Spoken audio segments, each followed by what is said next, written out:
김민아의 시사 위키.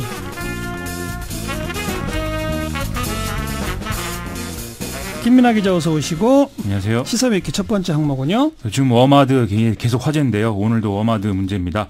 워마드 운영자에 대한 체포영장이 발부됐다고 해서 지금 인터넷 세상이 아주 소란스럽습니다. 어떤 혐의입니까?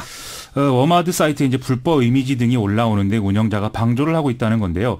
구체적으로는 지난해 2월 달에 이 남자 목욕탕에 아동이 나체로 있는 이 사진을 게시한 사람에 대한 수사를 부산경찰청 사이버수사대가 진행을 하고 있는데 이 과정에서 이제 체포영장이 발부가 됐다는 겁니다.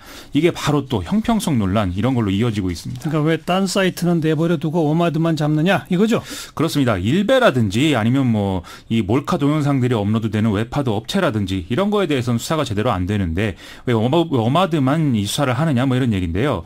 지난번에 홍대 몰카 사건 때 또 여성이기 때문에 포토라인에 굳이 세운 거 아니냐 이런 얘기도 다 같이 나오고 있습니다.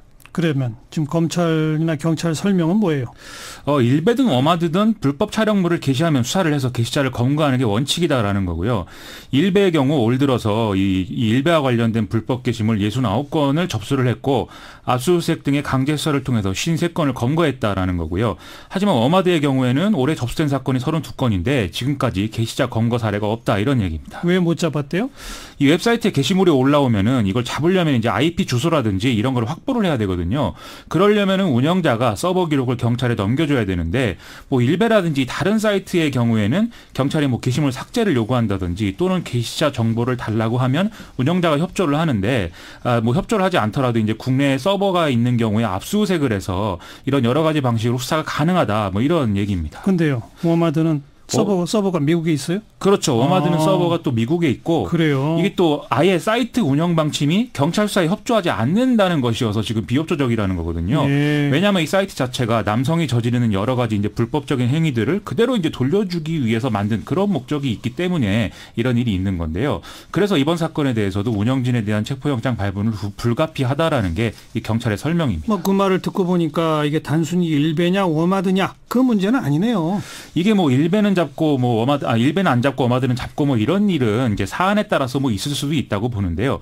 그런데 사람들이 지금 문제 제기를 하는 핵심 이걸 좀 같이 봐야 되지 않겠습니까? 이게 뭐 워마드를 봐줘야 된다 뭐 이런 얘기가 아니라 여성을 대상으로 한 몰카 뭐 이런 불법 촬영의 문제가 여전히 만연하고 또 해결도 안 되고 있는데 경찰이 이에 대해서 뭐 특단의 대책이라든지 이런 좀 적극적으로 나서는 그런 모습이 없지 않느냐 이게 이제 핵심이라는 것이죠. 네.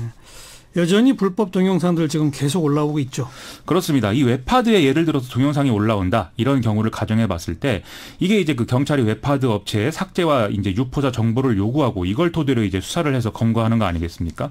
근데 경찰이 잡는 속도보다 동영상이 퍼져나가는 속도가 더 빠르고 그러니까요. 그렇기 때문에 한 번 피해자가 된 사람은 영원히 피해자가 될 수밖에 없다는 거죠. 그게 지금도 계속되는 상황이 방치되고 있다는 겁니다. 그래서 그런 거를 이렇게 없애주는 이른바 사이버 장의사가 있다는 거 아닙니까? 그렇습니다. 그런데 그 사이버 장의사가 또 웹하드 업체랑 연결돼 있다는 거 아니에요? 그러게 황당한 내용인데요. 지난번에 SBS 그것이 알고 싶다 방송 내용에도 이게 잘 나와 있습니다. 웹하드 업체가 이 불법 동영상을 막기 위해서 뭐 필터링 기술을 도입하고 있다 이렇게 주장을 하는데 이 웹하드 업체하고 필터링 기술 개발 업체가 사실상 유착 관계여서 제대로 필터링은 안 하고 오히려 동영상들을 더 이제 잘 다운받을 수 있도록 그렇게 방치하고 있다라는 거고 심지어 말씀하신 대로 이 필터링 업체가 사이버 장애 업체까지 운영하고 있어서 이게 뭐 말도 안 된다 이런 얘기인 것이죠. 그러니까 제대로 합심 노력하면 이게 유통되지 않도록 막을 수도 있는데 그런데 그걸 계속 유통되게 하는 그런 구조적인 이유가 다 있다. 이거 아닙니까? 그렇습니다. 이 심지어 웹하드 업체가 이른바 헤비 업로드의 신상 정보를 경찰에 주지 않고 뭐 중국인이라든지 이런 엉뚱한 정보를 넘기고 있다. 이런 의혹도 이 방송에는 포함이 돼 있거든요. 그러면 경찰은 웹하드 업체가 선별적으로 넘겨주는 정보만 가지고 이 수사하는 신용만 한다. 이런 얘기가 되지 않겠습니까? 이러니까 지금 화가 날 수밖에 없다. 이런 얘기입니다. 아이고. 자, 시사잡기 두 번째 항목은요. 대통령의 지지율인데요. 이 고공행진을 이어가던 문재인 대통령의 지지율이 지금 최저점을 찍었다고 해서 화제인데 이 소식을 좀 자세히 알아보겠습니다. 먼저 조사 결과는요? 이 여론조사 기관 리얼미터가 교통방송 의뢰로 지난 6일부터 8일까지 성인 남녀 1,507명을 대상으로 조사한 결과인데요. 문재인 대통령의 국정 지지도는 지난주와 비교해서 5%포인트 넘게 떨어져서 58%로 나타났다라는 겁니다. 이거 이제 95% 신뢰 수준의 표본 오차는 플러스 마이너스 2.5%였습니다. 지난번 뭐 가상화폐 논란, 또 아이스하키 단복 단일팀 논란, 그 이후에 최저점인 거죠. 당시에 같은 조사에서 60%를 조금 넘는 수치가 나왔는데 이번에 이제 50%대로 내려갔기 때문에 상당한 충격이다 이런 반응들이 나오고 있는데요.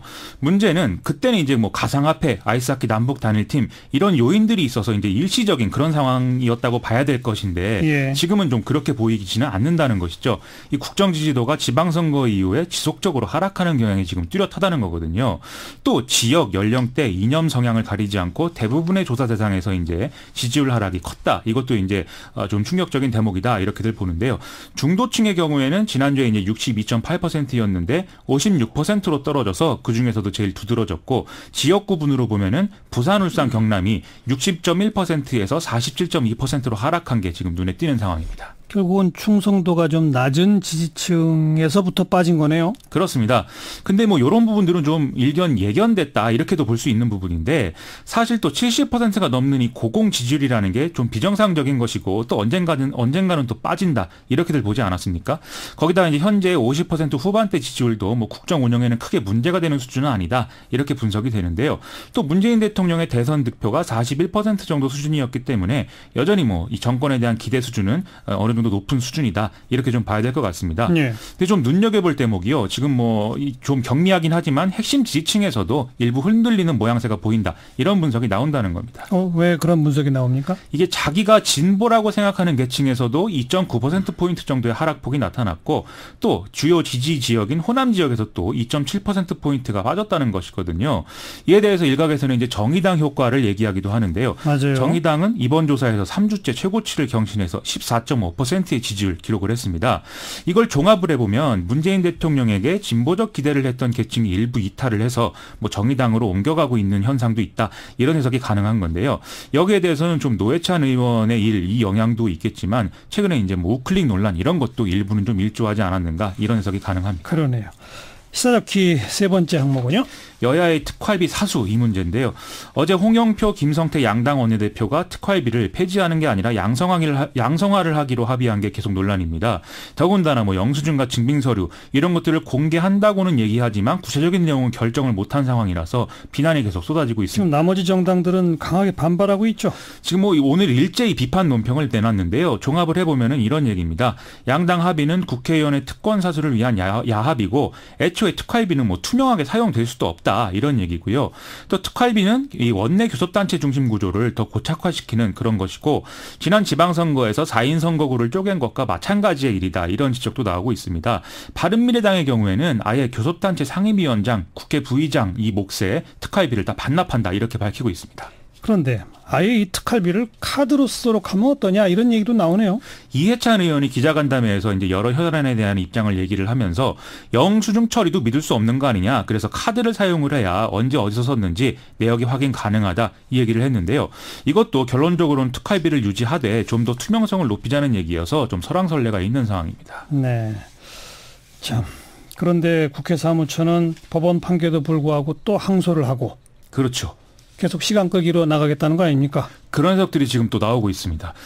이게 지난달 19일에 시민단체가 국회 사무총장 상대로 낸 정보공개 청구 소송인데 이게 특활비 내역을 공개하라고 법원이 판결을 했는데 또 항소장을 제출했는데 그러니까요. 국가안전보장이나 국방외교관계 이런 것을 해야 할 우려가 있다는 것이거든요. 그래서 여러모로 논란이 확산되는 시점입니다. 네, 특활비가 뭐길래 참 수고하셨습니다. 고맙습니다. 김민아 기자였어요.